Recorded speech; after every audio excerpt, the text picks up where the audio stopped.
그러니까 1920년대 말에 대공황이 오는데 주 정부에서 세수가 없는 거예요. 여기는 사막이고 힘들어하는 서민들이 먹고 살 게 별로 없는 거예요. 네바다주가 우린 합법화하겠다. 그래서 먼저 치고 나갑니다. 여러 가지 사업을 하면서 호텔도 하고 영화도 하고 카지노가 들어간 사업도 하고 그리고 그들 사이에서 인수합병, 매각도 엄청나게 일어납니다.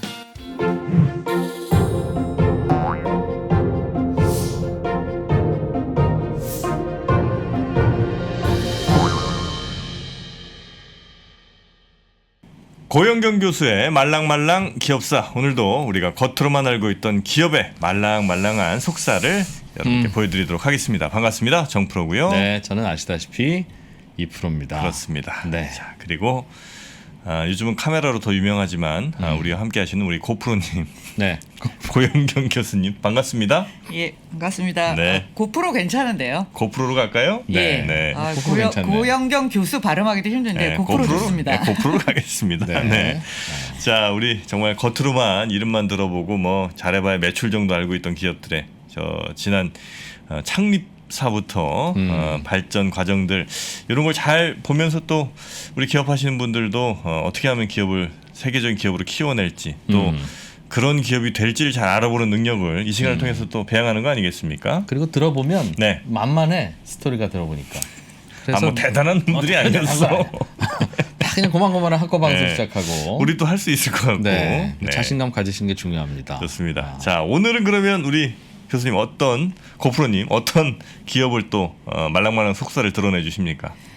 지금까지 저희가 100년 넘는 역사, 지난 시간에는 300년도 더 된 기업들 이야기하지 않았습니까? 머크.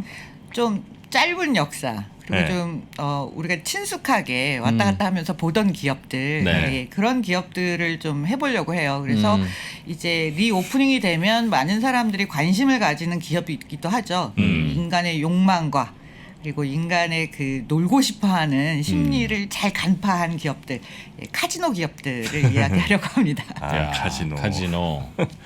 해보셨어요, 우리?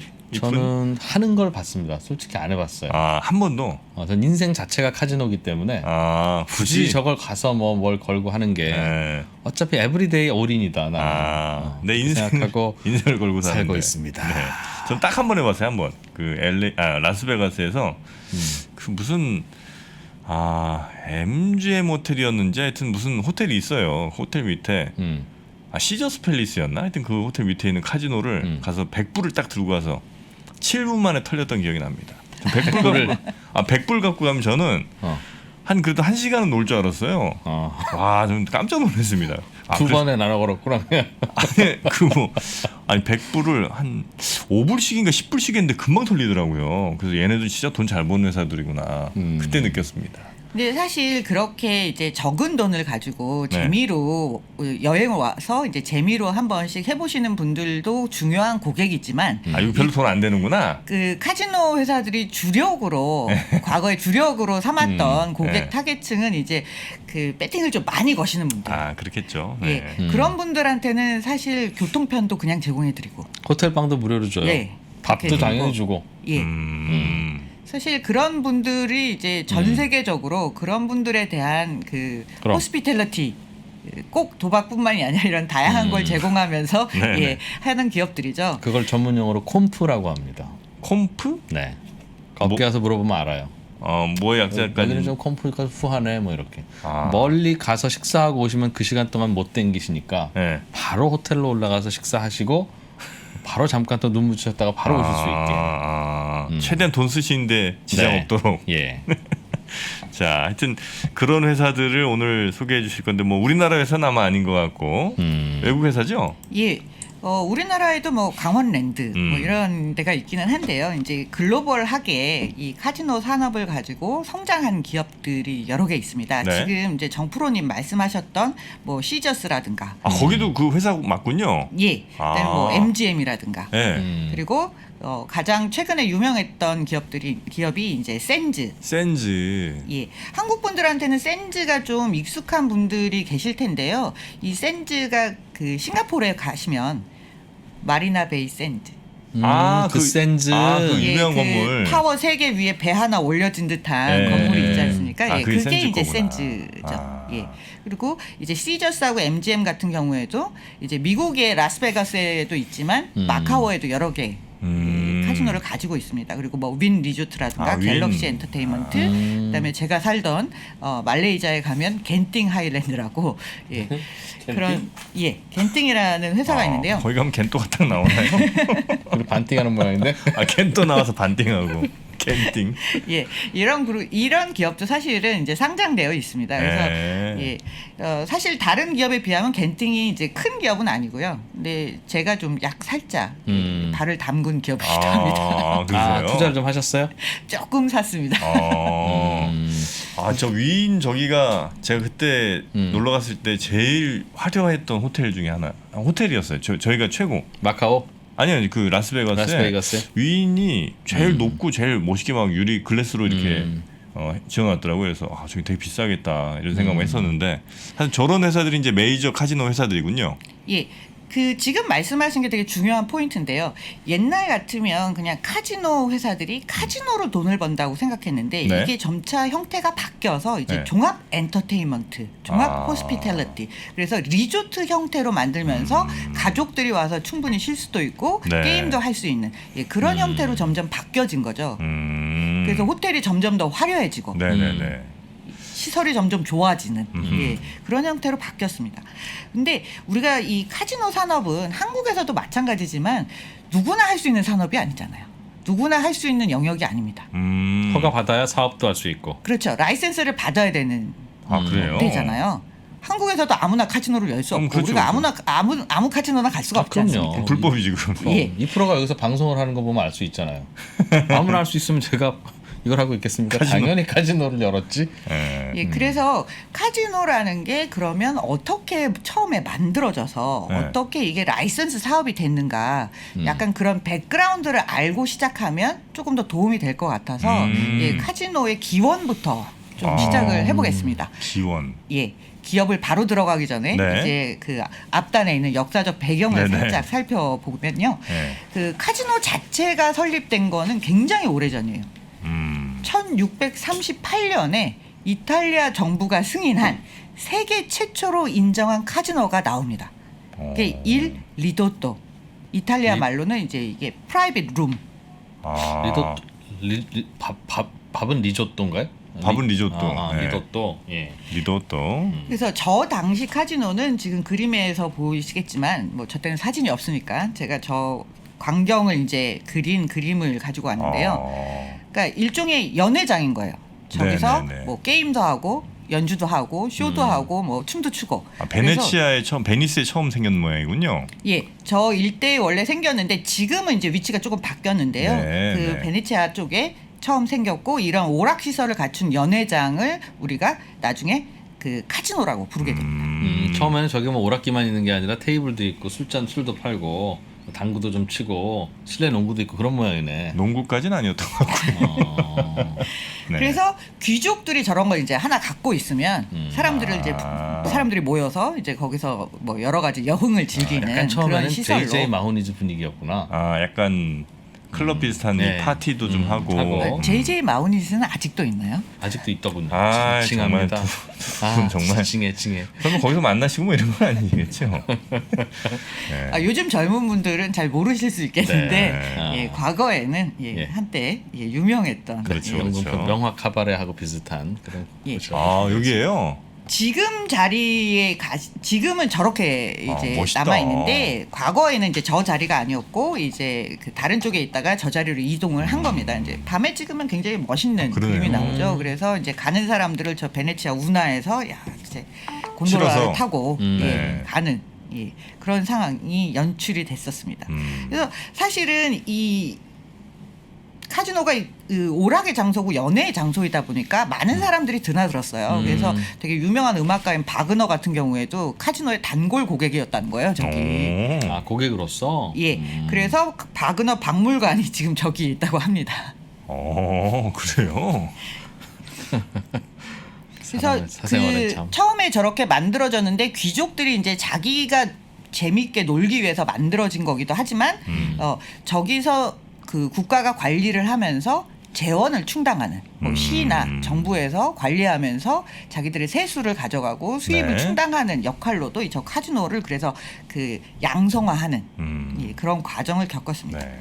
그러면 우리가 보통 카지노 가면 무슨 가보신 적이 있으시니까 네. 그 보통 가면 무슨 게임을 하시나요? 저가 그 10분 만에 100불 예. 털린 7분가 만에 100불 털린 건 그 블랙잭이었습니다. 그걸 계속 털릴 수 있지? 그게 신기하더라고요, 저도. 거의 한 열 몇 번 중에 한 번 이겼나? 나머지 다 졌어요. 확률적으로 그럴 수가 없을 것 같은데. 저도 할 줄 아는 게 이제 뭐 블랙잭밖에 없는데 그래서 저는 제가 직접 테이블에 앉아서 게임을 한 거보다는 이제 남이 할 때 뒤에서 이렇게 같이 네. 가는 예, 그 정도로는 해봤어요. 네. 그래서 사실 말씀하신 그런 블랙잭, 그다음에 바카라, 룰렛 이런 게 이제 카지노 가면 흔히 많이 하는 게임으로 알려져 있는데요. 이 게임이 개발된 거는 굉장히 오래 전이에요. 1650년대에 이후에 이제 그 이탈리아에서 시작했지만 이게 게임이 이 카지노가 이제 유럽사 전체에 번지는 거예요. 그러니까 하나 유행처럼 네. 이탈리아에서 귀족들이 했으면 이제 프랑스 귀족들도 야 우리도 저런 거 하나 하자. 그래서 번져서 저런 게임들 자체는 프랑스에서 개발이 되었다고 합니다. 블랙잭, 바카라, 룰렛타. 네. 예. 그래서 이 룰렛이 그래서 프랑스 말에서 나온 게임어라고 룰렛이. 해요. 예. 그러면 저 룰렛을 이렇게 휠을 돌리잖아요. 네. 그래서 이 휠은 도대체 누가 만들었냐? 바퀴? 그 파스칼의 정리라고 하는 유명한 수학자 파스칼이 만들었다는 썰이 있습니다. 그 바퀴를 뭘 만들고 그 자시고 룰렛에 그 돌아가는 그거를요? 예. 근데 이게 정사로 남아 있는 건 아니고요. 그냥 많은 그 문헌들 속에 그 파스칼이 만들었을 것이다, 만들었다라는 기록만 남아 있어요. 그래서 얼마나 자세하게 만들었는지 모르겠는데 저 파스칼이라고 하는 사람은 사실 저 그 17세기에 굉장히 유명한 수학자이자 물리학자이자 발명가이고 작가이고 신학자인 천재적인 사람이에요. 네. 그래서 수학 시간에 배웠을 것 같은데 그 파스칼의 정리, 뭐 파스칼의 원리, 뭐 파스칼의 삼각형, 뭐 그리고 저분이 계산기도 만들고 뭐 여러 가지를 발명을 했어요. 예. 그런데 의도치 않게 저분이 뭔가를 그 무한 동력으로 뭐 가는 기계, 영구 운동 기계를 만들려고 하다가 뭐 그게 이제 룰렛 휠을 만들게 된. 이게 의도치 않게 룰렛 휠로 개발이 됐다라는 썰이 있습니다. 네. 저 파스칼은 사실 그 말씀드린 대로 수학자일 뿐만 아니라 뭐 여러 가지 그 에세이 같은 것도 남겼는데요. 그 중에 하나가 이제 팡세인 거죠. 네네네. 인간은 뭐 에세이. 생각하는 갈대다. 뭐 네. 이런 말씀을 남겼던 그분이 네. 이제 저 룰렛 휠을 만든 원조격이다라는 뭐 그런 전설 같은 이야기가 남아 저 맞네. 있습니다. 저게 무한동력처럼 계속 돌아가는 거를 고민하다가 응용할 수밖에 없겠죠. 오래 돌아가야 되거든요. 저게 한번 돌렸는데 3초 만에 멈으면 손님들이 베팅하려다가 아 끝났네. 이거 못 한다고요. 계속 오래 돌아야지.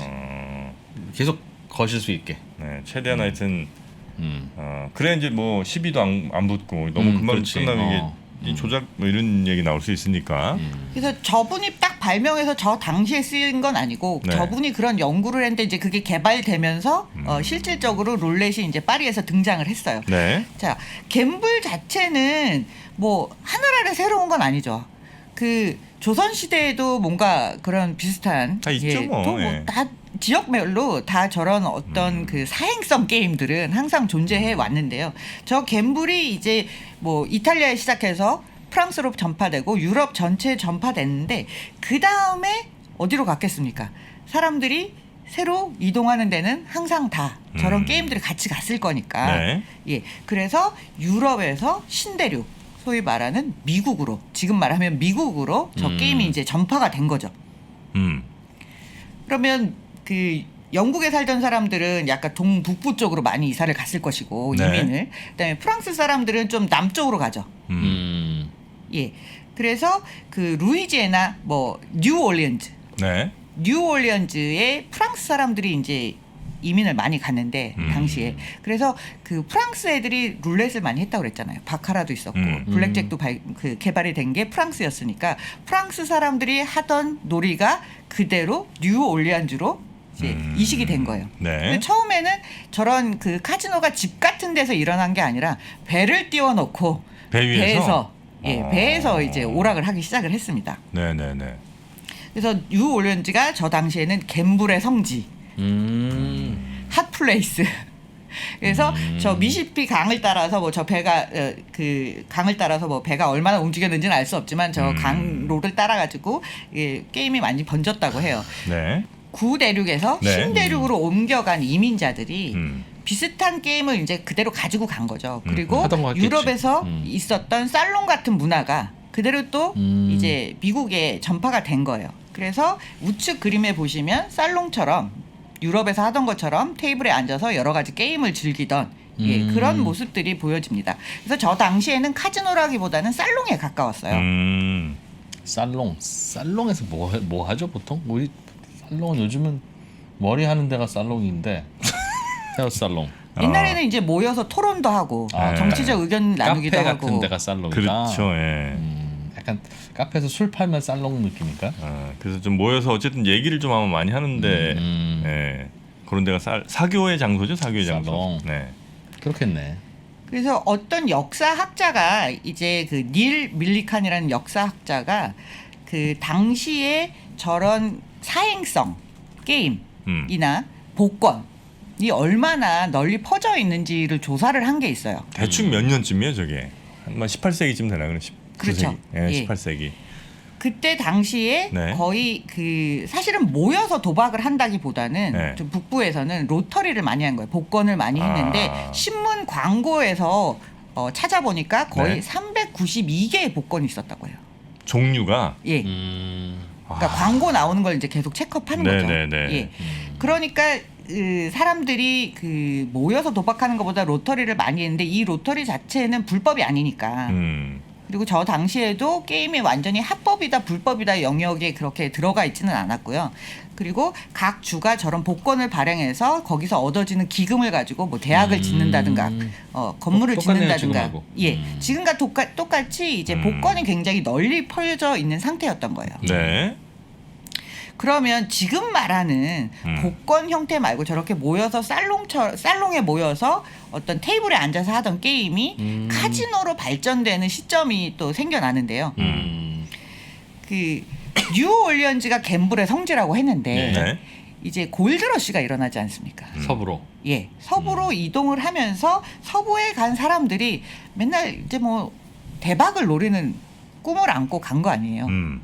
그러다 보니까 그 사람들끼리 모여서 또 이런 사행성 게임을 많이 하는 장소가 생겨나기 시작을 했습니다. 그래서 지금과 같은 비슷한 형태의 카지노가 만들어진 게 이제 1906년에 라스베가스의 골든게이트 카지노라는 게 처음 만들어졌다고요. 아 저기가 저 최초의 건물이에요?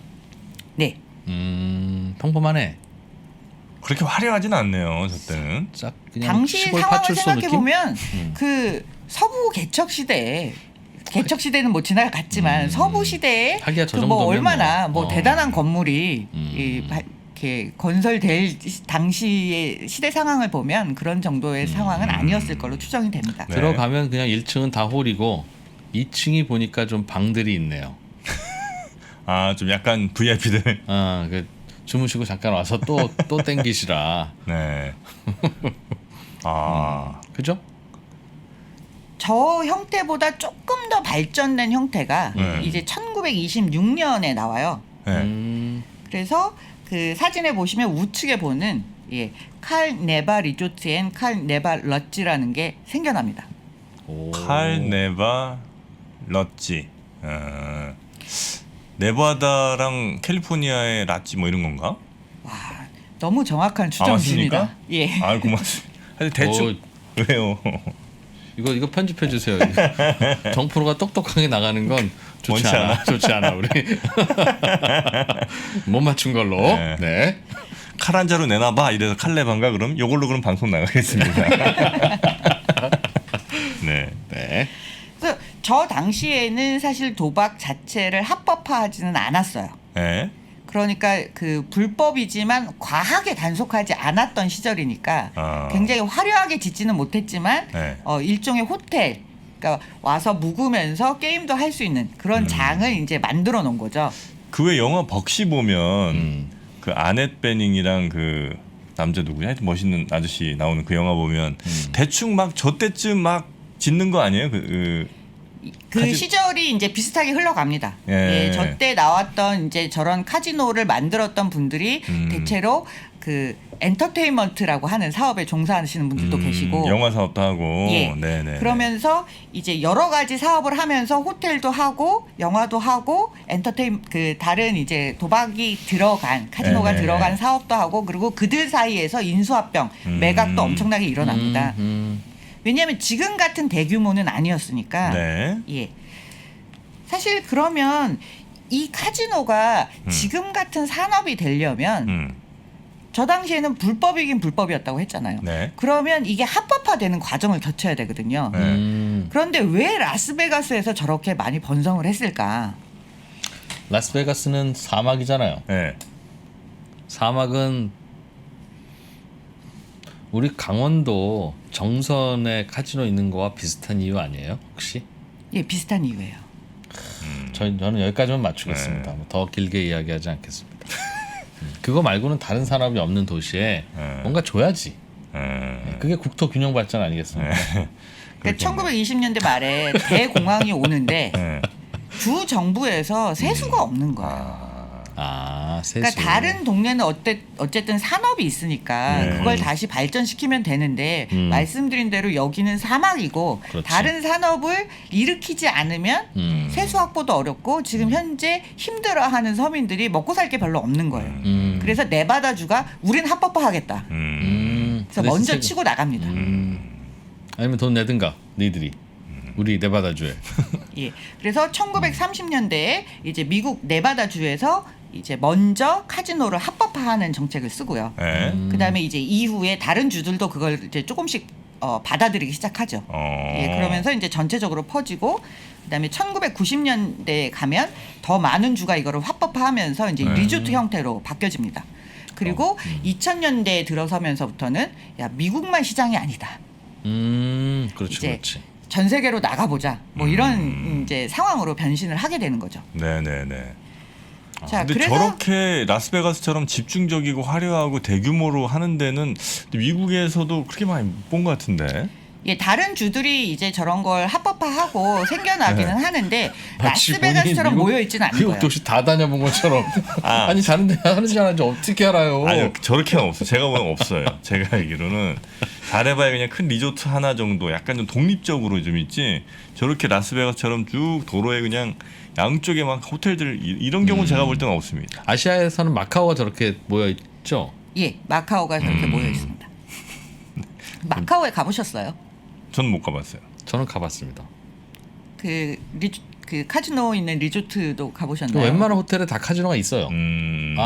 뭐 저는 허름한 호텔에는 안 먹으니까 제가 가는 웬만한 호텔에는 그러니까 모든 호텔에 다 있는 건 아니고요. 시청자 여러분 헷갈리지 마시고 제가 묵는 호텔에는 다 있었습니다. 네. 웬만한 큰 호텔들이 이렇게 몰려 있고 그 마카오에 가면 그러니까 이제 뭐 걸어가다 아무데나 쇼핑센터를 지나가면서라도 이제 들어갈 수 있는 예, 그런 시설들이 다 갖춰져 있죠. 네.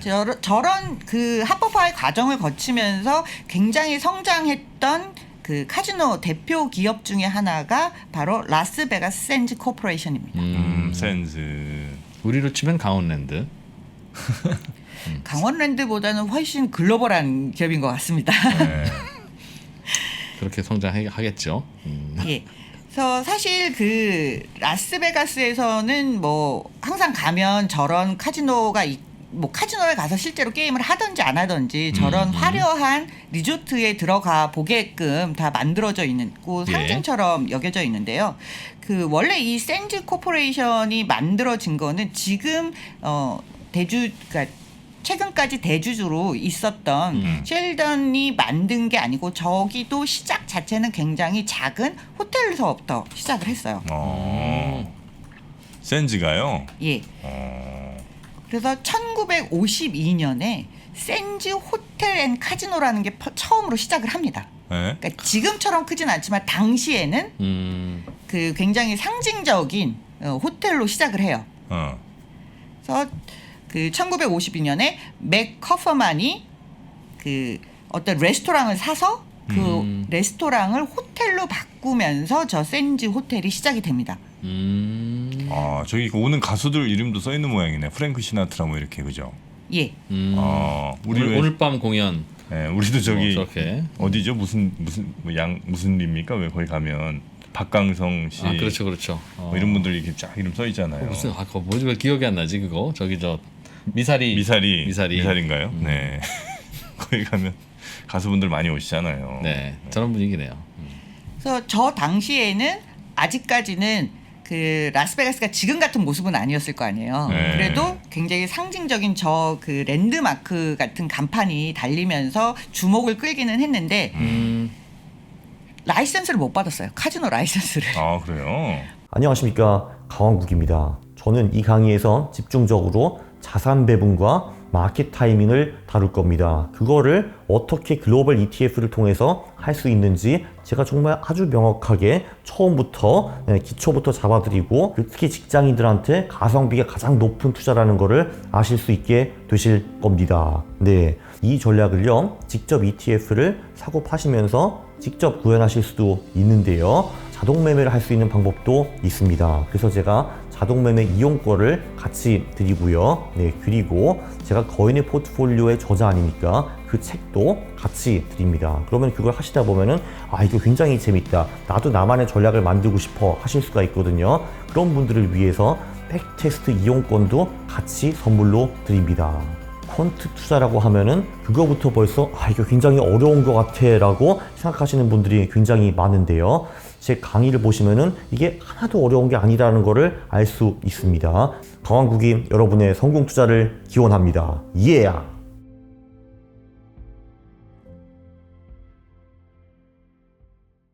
시설은 만들었는데 카지노 라이선스를 못 받으니까 이 사람이 이제 호텔을 다른 사람들에게 팝니다. 예. 그런데 저 샌즈를 만들 때 우리가 저 대표적인 그 뭔가 모토를 하나 정해야 되겠는데 그때 이제 히트했던 영화가 Place in the Sun이라는 영화가 나왔어요. 네. 저기 우리나라에서는 젊은이의 양지라는 이름으로 나온 영화입니다. 같은 스토리가 각색이 돼서 스토리하고는 전혀 상관이 없고요. 예. 저 영화가 너무 히트를 하는데 저 문구에 이 호텔 창업자가 마음에 든 거예요. 그래서 야, 우리 호텔을 A Place in the Sun이라고 하자. 그래서 샌즈라는 이름을 붙였다는 거예요. 어플레스 인더 선이랑 샌즈는 무슨 상관이에요? 그러니까 이제 사막인데 네. 사막에 우리가 샌즈라는 호텔을 만드는 건데 그러니까 태양 아래 좋은 장소 이런 의미를 이제 갖다 붙였다고 슬로건으로 해요. 갖다 썼다. 예. 호텔 슬로건으로. 근데 저런 게 굉장히 이렇게 밀접하게 연관되는 이유 중에 하나는 네. 처음 시작할 때 말씀드린 것처럼 이 캘리포니아라는 쪽, 네바다, 캘리포니아 이쪽이 어찌됐던 영화 산업의 중심지이기도 하잖아요. 그렇죠. 예, 그래서 이런 창업자들이 실제로는 그 저런 공연 같은 것도 아까 그 뭐 이전 페이지에서 보였던 가수들이 모여서 공연하고 이런 것들도 사실은 엔터테인먼트 산업의 일종이거든요. 그렇죠. 예, 그래서 호텔과 엔터테인먼트와 카지노가 삼위일체가 되는. 슬슬 이제 사람들이 먹고 살만해졌다는 증거이기도 하죠. 1952년. 2차 대전 때 미국은 장사 잘했거든. 이제 그게 이제 슬슬 여윳돈으로 생기기 시작하면서 지금도 그 하여튼 라스베가스에서는 가수들이 제일 하여튼 큰 공연은 거기서 많이 하더라고요. 라스베가스에서 뭐 좀 유명 가수들 공연 아니면 뭐 무슨 뮤지컬 공연 이런 것들도 물론 이제 뉴욕도 굉장히 큰 시장이지만 라스베가스도 그런 어떤 공연을 많이 하더라. 서커스 뭐 이런 걸 이제 많이 하더라고요. 언제 마지막으로 가봤죠 라스베가스? 2009년쯤으로 저는 기억합니다. 11년 전에 가보고 많이 하더군요. 근데 맞는 말씀이에요. 그 계속해서 이런 공연들은 지금까지도 라스베가스에서 굉장히 많이 하고 있습니다. 그래서 그 말씀드린 대로 그 샌즈 호텔을 지은 사람이 이제 라이선스를 못 받아서 이제 매각을 했잖아요. 그래서 매각을 해서 그 호텔을 이제 제이크 프리드먼이 받고 그다음에 다시 매각을 해서 하워드 휴즈한테 가고 그다음에 하워드 휴즈가 다시 매각을 해서 커크 커크로이리안한테 가고 이게 이제 다시 매각돼서 셸던 아델센한테 가는데 이 중에서 이제 유명한 사람 두 사람이 등장을 해요. 하워드 휴즈. 예, 하워드 휴즈라는 사람. 하워드 휴즈는 시험 비행 조종사이기도 하고 공학자이기도 하고 뭐 그리고 할리우드의 대표적인 바람둥이이기도 하고 예. 그래서 저 사람을 주인공으로 한 영화가 나온 게 그 에비에이터. 레오나르도 디카프리오가 주연했던 그 네. 에비에이터의 주인공이 저 하워드 휴즈라는 그 사람입니다. 셸던 아델슨이라고 하는 분 그럼 저 호텔의 창업자 자식입니까? 아니에요. 저게 계속 매각돼서 아 인수 하는데 저 중간 단계를 거칠 때 나오는 그 한때 저 호텔을 인수했던 사람들이 딴 걸로 돈 벌어서 저 호텔 인수한 사람이군요. 예. 저 좋겠다. 가운데 있는 사진이 하워드 휴지 실제 하워드 휴지예요? 예. 그렇습니다. 잘생기셨다 진짜. 아니 셸던 아델슨 아니야? 아 그래요? 아니요. 아직 셸던 아델센은 사진이 안 나왔습니다. 네. 나왔어요? 아, 하워드 휴즈 바람둥이. 셸던 아델슨 저분도 올해 돌아가셨다고 얼핏 뉴스에서 들었던 아 그래요? 저는 뭐 네. 잘 모르는 분이에요 저분. 예, 최근에 돌아가셨는데요. 네. 자, 이런 분들이 거칠 때까지는 사실 그 말씀드린 대로 여러 가지 사업을 하면서 호텔도 하나 가지고 카지노도 하나 가져가는 그런 네. 형태로 이루어지고 미국 내에서 성장을 하는 거예요. 네. 그래서 해외 진출까지는 가지를 않았는데 이 호텔이 이제 정말로 글로벌한 호텔로 자리매김을 하게 되는 단계가 바로 셸던 아델센이라는 사람이 인수를 했을 때부터입니다. 그러니까 1989년에 그 셸던 아델센이라는 사람이 센주 호텔을 인수해요. 네. 지금 사진에 보이시는 저 연로하신 분. 그리고 최근에 돌아가신 것도 맞고요. 그래서 1억 2,800만 달러의 센주 호텔을 인수를 합니다. 네. 그런데 이분은 원래 뭐 했던 분이냐면 택시기사 아들로 태어나서 굉장히 여러 가지 일을 하면서 나중에 그 컨벤션 아, 전시로 떼돈을 버신 분이에요. 마이스 산업의 예. 지금 예전에는 컴덱스라고 하는 그 컴퓨터 딜러 엑시비션이 굉장히 유명한 행사였어요. 네네네네. 예, 그 컴덱스를 주최하는 회사를 만드셨던 분이에요. 셸던 애들센이.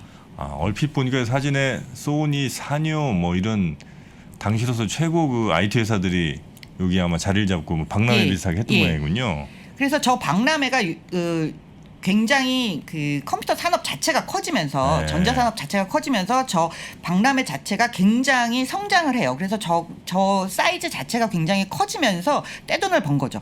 그래서 저기에서 번 돈을 가지고 네. 센주 호텔을 인수를 합니다. 그런데 본인이 컨벤션을 가지고 돈을 벌어봤잖아요. 그러니까 이 산업이 얼마나 돈이 되는지를 안 거예요. 그래서 센주 호텔을 인수한 다음에 센주 호텔에도 저런 기능이 있는 걸 넣어야 되겠다. 그래서 그 센즈 엑스포 앤 컨벤션 센터를 만듭니다. 그러니까 새로운 수익 창출 구조를 만든 거죠. 네, 네. 컨벤션이라는 게 회의하고 박람회하고 그러는 건가요? 그렇죠. 전시도 하고 뭐 여러 가지 그 대규모 국제 회의도 열 수 있고요. 그게 이제 땅값 대비 돈 많이 받더라.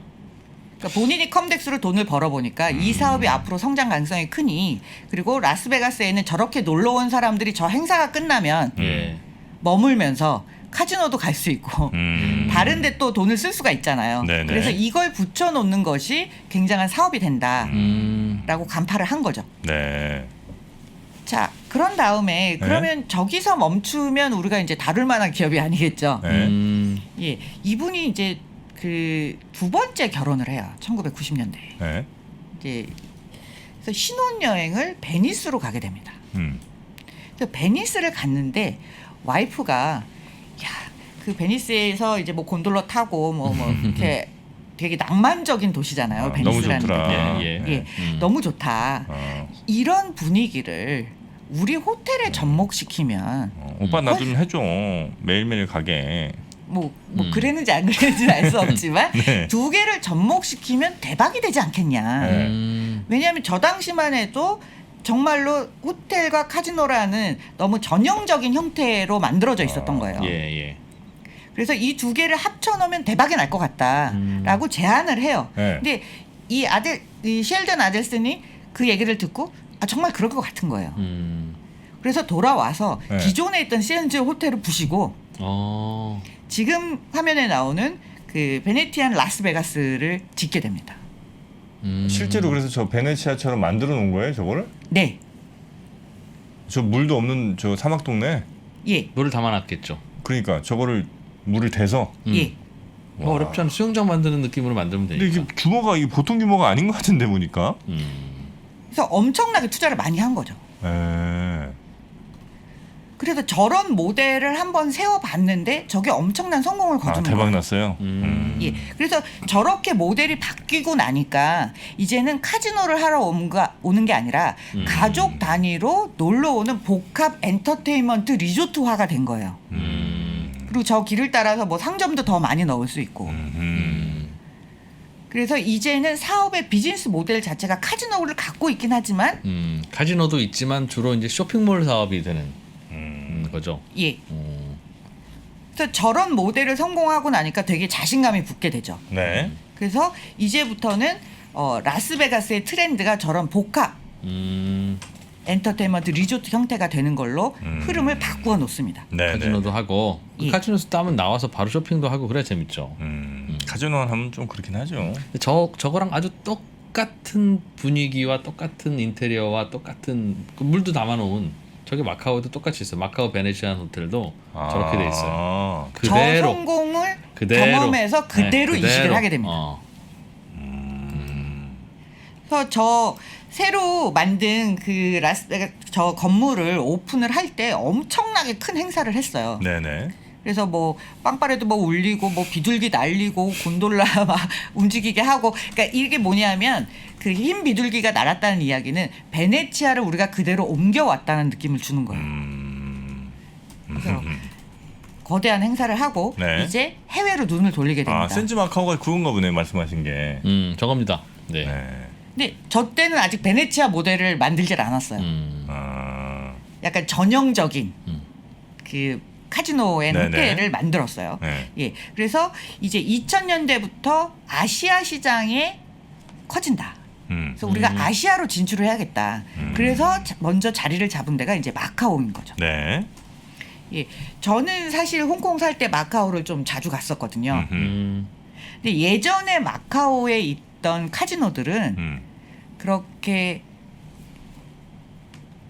경쾌하거나 아주 편안한 분위기의 카지노는 아니었어요. 아 약간 좀 도박 느낌이 강한.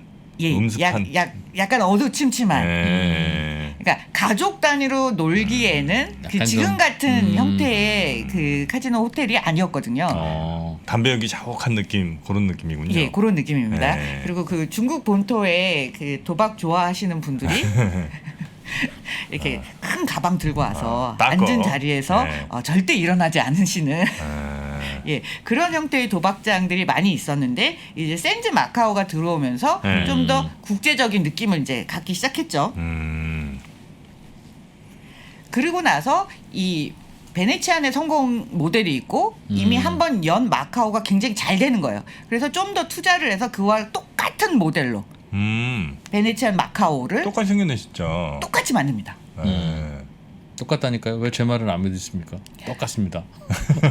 근데 저게 엄청 지금 사진으로 봤을 때는 잘 보이지 않지만 뭐 가보신 분들도 많을 테지만 풋볼 경기장 10배 크기래요. 마카오 센즈가. 예, 그래서 미국 거보다는 훨씬 더 크다고 합니다. 오. 그리고 이 빌딩이 이제 오픈할 때 네. 공식적으로 저녁 7시 18분 2007년 8월 28일 날 열었다고 해요. 저 시간을 공식적으로 저렇게 못 박은 이유가 네. 풍수지리설에 의거하여 저때 문 열어야 아. 장사가 잘 돼. 지역 맞춤형으로 다 해놨네. 저렇게 안 하면 다 죽어. 실제로 중국 분들이 네. 그 풍수지리를 굉장히 신봉하잖아요. 뭐 그렇겠죠. 예, 그리고 숫자도 뭐 8이 들어간 게 좋고 그다음에 금색이 들어간 게 좋고 아니면 빨간색이라든가 네네. 그래서 거기에 굉장히 맞춤형으로 예, 만든 거죠. 자. 그리고 라스베가스에는 이제 팔라조라는 또 새로운 예, 호텔 앤 카지노를 건설을 합니다. 아 베네치안 말고. 예. 네. 그러니까 똑같이 사실 생겼네. 마카오에도 그러니까 센즈 호텔이 하나만 있는 게 아닌 거예요. 아 그래요. 예, 여러 개를 세우게 됩니다. 베네시안도 있고 센즈도 있고. 자, 저때 당시에 한국에서도 저런 투자가 계속 마카오에 들어가다 보니까 아시아에 카지노 붐이 분다. 우리도 그 카지노 관광객을 잡아야 된다. 뭐 그러면서 한국에서도 지금 관련된 기사들이 엄청나게 나옵니다. 그래서 우리도 뭐 영종도에 저런 걸 뭐 유치를 해야 된다는 등 뭐 이런 얘기들이 굉장히 나오는데 그만큼 아시아 시장이 성장을 굉장히 가속화하고 있을 시점이에요. 네. 중국 관광객들이 이제 마카오를 가거나 홍콩을 가거나 뭐 라스베가스에도 많이 가고요. 예. 그러면서 그 아시아 카지노 시장이 붐을 타기 시작합니다. 네네. 그래서 만든 게 그럼 우리 하나 더 내볼까? 센지 입장에서는 마카오만 노릴 필요가 없잖아요. 와. 아시아 시장을 노려야 되니까. 그래서 진출한 데가 싱가포르예요. 그래서 2010년에 저 싱가포르의 마리나 베이 샌즈가 오픈을 합니다. 과거에는 사실은 싱가포르 하면 저게 대표적인 건물이 아니었어요. 근데 요즘은 싱가포르 하면 다 떠오르는 건물이 저거죠. 완전 랜드마크가 돼요. 네네네. 그래서 우리나라 건설사가 좀 저거 지은 거 아닙니까? 우리나라 건설사 가서 지었다고 들었어요. 삼성이었나? 네, 쌍용인지 삼성인지 하여튼. 네. 아 쌍용이었나? 아. 네. 건설도 중요하지만 저 건물 자체는 디자인이 조금 더 높은 평가를 받잖아요. 좀 아쉽지만, 예, 아쉽지만. 뽕 실패. 사실 그래. 저 설계도 가지면 너지나 지어. 우리가 그냥 제일 싸게 잘 짓는다고 해서 우리한테 맡긴 겁니다. 예. 예, 그래서 저 사진 우측 하단에 보시면 저 보이는 도배를 우리가 분이 했다. 저분이 이제 이런 정도입니다. 예, 그 아, 디자인을 한 디자이너예요? 분. 예, 아, 모셰 사프디 맞나요? 저분이 굉장히 상도 많이 받고 유명한 예, 건축가예요. 네네네. 예, 그래서 저 건물은 그 자체로도 굉장히 상징성이 있고 아름답게 지었다라는 평을 많이 받습니다. 근데 저게 오픈하자마자 진짜 대박을 쳐요. 그래서 개장 8개월 만에 네. 6억 달러의 영업이익을 냈대요. 와. 야. 다들 저거 보러 오니까. 예, 그리고 저해 싱가포르 관광산업 자체가 20% 정도 성장을 했다고 합니다. 와, 어마어마하네요. 그러니까 저 건물 하나로 싱가포르는 굉장히 덕을 본 셈이죠. 근데 저게 왜 그렇게 유명하냐면 사실 카지노도 있지만 저 밑에도 굉장히 쇼핑센터도 되게 잘 만들어 놨어요. 예. 근데 또 하나 중요한 건 저 꼭대기에 수영장 있잖아요. 네네네네. 저기가 그 포토존인 거죠. 그쵸 그쵸. 쌍용이 지었답니다. 검색 완료. 고맙습니다. 네, 쌍용이 지었습니다. 저거 배를 지어서 들어 올렸다고 하더군요, 저걸. 아 저게요? 위에서 뚝딱뚝딱한 게 아니고. 아니라 들어 올렸다고. 근데 저기 가보신 분, 못 가봤죠. 예, 저는 이제 좀 가까운 동네에 아, 살았으니까. 다녀오셨구나. 어디 저 수영장도 가보셨어요? 예, 저기도 묵어보고 뭐 올라도 아. 가보고 뭐 다 했는데요. 사실 개장 초기에도 굉장히 이목을 끌었지만 그 뒤로도 이제 싱가포르 자체가 관광업이 굉장히 발달한 국가잖아요. 예. 그래서 관광객들이 굉장히 많이 오고 특히 중국 관광객들이 엄청나게 많이 옵니다. 그래서 나중에는 가보면 네. 이렇게 코지한 느낌이 없어요. 아. 사람이 너무 많아서 그런 편안한 느낌을 주지 못하고요. 저 수영장도요. 네. 사람이 너무 많으니까. 아, 그래요? 바글바글. 예. 다행입니다. 제가 못 가본 수영장이 한적하고 아름답고 편안하면 저는 마음이 아프거든요. 그래서 만일 저기를 가시는 분들이 가실 계획을 뭐 이미 갔다 오셨겠지만 또 한 번 가고 싶은 분들은 중국이 다시 중국인들 해외 여행 나오기 전에 가시는 게 조금 더 좋을 것 같기는 해요. 요즘 차라리. 예. 근데 진짜 이게 뭐 중국 계신 분들은 못 나오시니까 어쩔 수 없으나 많이 그래요 요즘. 그 유럽에서도 요즘 여행 와라. 아. 진짜 좋다. 싸고 좋고. 뭐 그렇기도 하고 네. 덜 붐비고. 근데 저게 개장한 게 2010년이니까 네. 투자 자체는 그 전부터 했을 거잖아요. 예. 그런데 사실 카지노 업계를 강타한 사건이 2008년에 일어나는 거죠. 금융위기가 왔을 때 가장 타격을 받은 업종 중에 하나가 이 호텔 앤 카지노 예. 업계입니다. 그때 주가도 엄청 빠지고요. 어허. 매출도 다 하락하고 네. 예, 그런 어려움을 겪었는데 그럼에도 불구하고 저 투자를 강행해야 되냐 내부적으로 비판이 많았다고 해요. 그런데 저 샌들 아델슨이 이거는 무조건 해야 된다. 그래서 투자를 강행했는데 결과는 대박이 대성공으로 나네. 나타난 거죠. 이게 한 번 어려움을 겪었지만 이렇게 성공해서 그 어려움을 지나간 거잖아요. 네. 예. 네. 그러면 이런 경영자 입장에서 보면 굉장히 가속해서 투자를 할 수 있는 자신감이 좀 붙죠. 음. 예. 그래서 중국 관광객을 타겟으로 해서 마카오에 투자를 더 해요. 그래서 건물을 또 짓고, 그리고 실제로 지금 그 사진에 나가는 그 우측 하단에 보시면 에펠탑 모양이 있는 거. 예. 그 파리지앵 마카오를 하는데요. 저 에펠탑이 실제 에펠탑 사이즈의 절반 정도 된다고 합니다. 꽤 크네요. 그래서 이런 투자를 계속 했으니까 사실 그 센지 코퍼레이션 자체가 굉장히 성장의 가도를 달리기는 했습니다. 네. 그리고 그 실제로 상장은 언제 했냐면 2004년에 해요. 그러니까 금융위기 오기 전에 이제 상장을 해서 뭐 잭팟을 터뜨렸다라고 할 정도로 좀 좋은 평가를 시장에서 받습니다.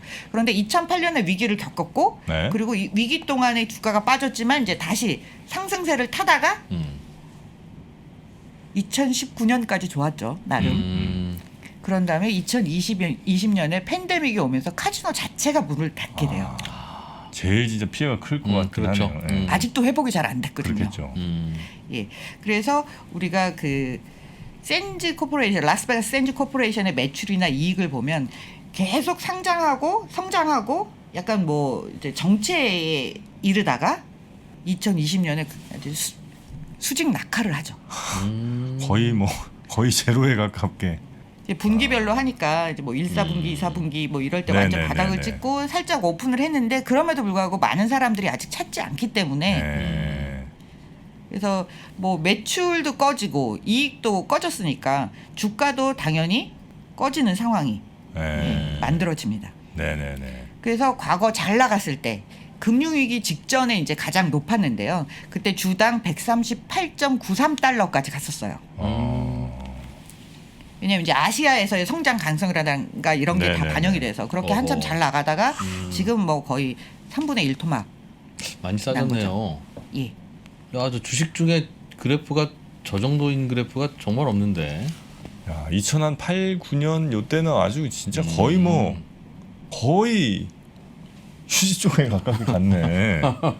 엄청 떨어졌었네요. 야. 영에 살짝 닿았다. 근데 사실 지금 센지가 결과론적으로 보면 아시아에 투자를 했던 게 사실은 굉장한 전략적으로 잘 판단한 결정이었어요. 예. 지금 2019년, 그러니까 그 팬데믹이 오기 전에 매출 구조를 보면 마리나 샌즈베이하고 마카오에서 올리는 매출이 훨씬 더 많습니다. 지금 슬라이드를 보여드리면 2000년부터는 뭐 어떻게 지금 판단하기가 어려우니까 팬데믹 때문에 예. 2019년의 매출을 보시면 마카오 전체하고 마리나 샌즈, 싱가포르 마리나 베이 샌즈를 합한 게 미국보다는 훨씬 매출 비중이 커요. 사실은 아시아 카지노 패권 전쟁이라고 할 정도로 뭐 이런 성장세가 계속 가속화되는 때까지는 좋은 선택이었다라고 네, 하는데 예. 팬데믹은 아웃 오브 컨트롤인 거죠. 못 가죠. 예. 외부에서 오는 충격을 뭐 다 감당하기는 어려웠고요. 그러는 와중에 그 카지노 황제 셀던 에덜슨이 사망을 하게 됩니다. 아, 저분이 창업주군요. 예. 그러니까 창업주라기보다는 원래 샌즈는 다른 분이 창업했는데 이제 그렇죠, 그걸 그렇죠. 인수를 해서 지금 이렇게 키운 네. 분이라고 할 수 있는데 이분이 기사를 잘못 사망을 쓴 해요. 거군요. 예. 예. 그래서 사실은 이제 2014년 이럴 때는 세계에서 8, 9위 정도의 부자라고 할 정도로 네. 재산이 많이 불었어요. 이 많이 뿌는 동안에 이분이 그 사업적으로도 성공을 했지만 이분이 미국에서 또 많은 그 매스컴의 주목을 받은 이유는 굉장히 우파 지지자예요. 공화당에 엄청나게 많은 돈을 내는 분인 거예요. 때로는 칩으로도 내고. 정치 후원금 같은 거. 예. 그러니까 사실 이분은 유대인이고요. 네. 그리고 와이프도 이스라엘 사람이에요. 그리고 이스라엘 회사도 있어요. 네. 그리고 트럼프 이전부터 공화당에 굉장히 그 후원금을 많이 내던 사람이라 이분이 돌아가셨는데 나온 얘기가 뭐냐면 야 공화당의 미래는 어떻게 되는 거냐라고 신문 기사에서 이제 언급을 할 정도로 그 정도의 이제 정치적 영향력을 많이 발휘했던 사람이고요. 네. 그래서 2016년 대선에서 트럼프 대통령에게 기부한 금액만 2,500만 달러라고 합니다. 300억 정도. 기부를 트럼프에게. 트럼프도 돈 많은데. 그래서 그 트럼프가 이제 이란 핵 합의도 파기를 하잖아요. 네. 그 뒤에서 영향을 미친 사람 중에 저 사람이 있을 것이다라는 얘기도 해요. 저런 분도 돌아가시는 거 보면 참 세상의 섭리는. 그래서 서로 사랑하라. 갑자기요? 그러면 되게 북한에 대해서 네. 굉장히 그 강력한 응징 정책을 지원할 것 같은데 또 의외로 2018년에는 북한에서 카지노 사업을 해보고 싶다 이런 말도 던지거든요. 아니면 응징하겠다. 그러니까 사업가는 사업가고 네. 뭐 또 정치적 의견은 정치적 의견인 네. 게 아닌가 싶기도 네. 합니다. 그래서 그러면 이제 그 돌아가시게 되면 저 많은 지분 사실 저분은 상장을 했지만 굉장히 많은 지분을 갖고 있었어요. 50% 네. 넘는 지분을 가지고 있는데 저 지분이 지금은 와이프에게 저 오른쪽에 저 팔짱 끼고 계신 분이 가족분이신 모양이죠? 예. 그러니까 저분이 아까 얘기했던 야 베네치아를 좀 가져다가 도입해봐라 했던 그분이거든요. 네. 그래서 저분의 선택에 따라서 좀 달라지는데 그 샌즈 코퍼레이션이 지금은 아시아에만 집중을 하고 미국에 있는 건 매각을 했어요. 라스베가스 베네치안 리조트를 매각을 했기 때문에 네. 앞으로 어떤 평가를 받게 될지 예, 거기에 대해서 좀 귀추가 주목되는 상황입니다. 자, 이 샌즈 제국의 특히 이제 라스베가스가 원래 이제 본진 아니에요, 본진. 근데 본진을 이제 팔았다는 거죠? 예. 근데 앞서 보여드린 대로 매출에서 아시아가 차지하는 이미 비중이 워낙 넘어섰으니까. 크고 하다 보니까 이제 라스베가스를 매각을 했는데 중요한 건 네. 중국이 카지노 규제를 하기 시작했다는 거죠. 그렇죠. 그러니까 아시아에만 집중한다는 걸 마냥 긍정적으로 보기는 그러네요. 어려운 게 네. 마카오를 지탱했던 산업은 전적으로 호텔 앤 카지노 관광이고 그리고 상당 부분의 매출이 마카오에서 나오는데 중국인들의 카지노 출입이 규제가 되는 상황에서 얼마나 앞으로를 기대할 수 있을까. 좀 어렵겠네요, 그죠? 그래서 어려워. 딱 보니까 어려워요. 더 말씀만 둬도 어려워. 샌즈는 어려워. 샌즈 투자는 조금 네. 조심하고. 반대급부로 네. 그 마리나 베이 샌즈는 훨씬 더 성장할 가능성이 높아졌다. 저는 또 그렇게 봅니다. 마리나 베이 샌즈. 왜요? 왜냐하면 마카오로 가는 게 눈치 보이면 싱가포르 가서 뭔가 하는 거는 관광을 좀 더 여유로워지지 않을까. 아 그래서 알겠습니다. 일단 저희가 우리 말랑말랑 기업사 오늘 이제 카지노 업계 얘기를 좀 들었는데 카지노 업계 얘기가 더 남았습니까? 아니면 이게 이제 마무리입니까? 그 카지노 업계가 왕자가 한 명만 있는 건 아니에요. 그렇겠죠. 예, 그래서 이 다른 기업들을 이야기를 약간 섞으면서 이 카지노 기업들을 서로 비교해보는 시간을 다 2부에서 한번 알겠습니다. 가져보려고 카지노 합니다. 기업들 사이에 어떤 특징들이 있는가? 네. 이번 1부에서 이제 주로 샌즈 얘기를 좀 저희가 많이 했고 2부에서는 아마 다른 카지노 기업들이 또 화려하게 다 비슷비슷하지 않아요? 카지노는? 카지노가 카지노가 뭐 그렇게 차이가 나요? 카지노는 뭘로 경쟁할까 정말? 카지노 경쟁이요? 그러니까 손님은 네. 야 오늘 마카오 갔는데 어느 카지노에서 내가 돈을 좀 따볼까? 실제로는 쓰고 가는 거지만 그럴 때 뭘로 할까요? 그러니까 예를 들면 문 입구에서 박찬호를 찾아주세요. 뭐 이런 보통 이제 나이트는 그런 걸로 하는데 그렇죠. 카지노는 뭘로 할까? 일단 누가 터지는 거 보면 저절로 이렇게 쓱 가. 뭐 이런 게 좀 있지 않나 싶은데. 아니면 뭐 마음에 드는 딜러? 자, 하여튼 그 이야기는 그러면 저희가 네. 이어지는 2부에서 우리 고현경 교수님께 더 듣도록 하겠습니다. 말랑말랑 기업사 우리 고프로님과 함께한 카지노 이야기. 시간 1부였고요. 2부는 잠시 후 이어집니다. 트렌드와 동시에 발생하는 역 트렌드, 카운터 트렌드를 이해하지 못하면 세상은 오직 한 방향으로 보인다. 이런 한 방향으로 보이는 사고 구조를 가진 게 이제 캐시 휴즈 같은 직선적인 세계관에 거꾸로 만드셔야 돼요. 그렇지 않으면은 여러분들 거는 아닌 거죠. 그냥 한번 본 거죠. 캐시의 중요도가 올라갈 것이라고 저는 생각하고 있고요. 투자 신세계랑 강의 하셨잖아요. 네. 10월, 11월에 녹화하신 거죠? 10월 말에 10월 말. 네. 2달 정도의 이격이 있는데 장은 그때 분위기하고 그래서 상당히 많이 바뀌어 많이 있어요. 나왔죠. 네. 그거 주워 담고 싶은 말은 없어요? 없습니다. 네. 그러기가 쉽지 않은데. 아마 보시면 뭐 그렇게 지금 상황하고 많이 다르시지는 않게 느끼실 것 같습니다. 네. 다들 아시겠지만 버는 것은 두 번째입니다. 지키는 것이 첫 번째이고 예전엔 답이 있었으니까 그냥 그대로 하면 되지만 이제는 구조를 스스로 짜셔야 됩니다. 기존의 방식으로 세상을 볼 수가 없어진 겁니다. 변화하고 싶다면 지금 만나십시오. 오종태의 투자 신세계.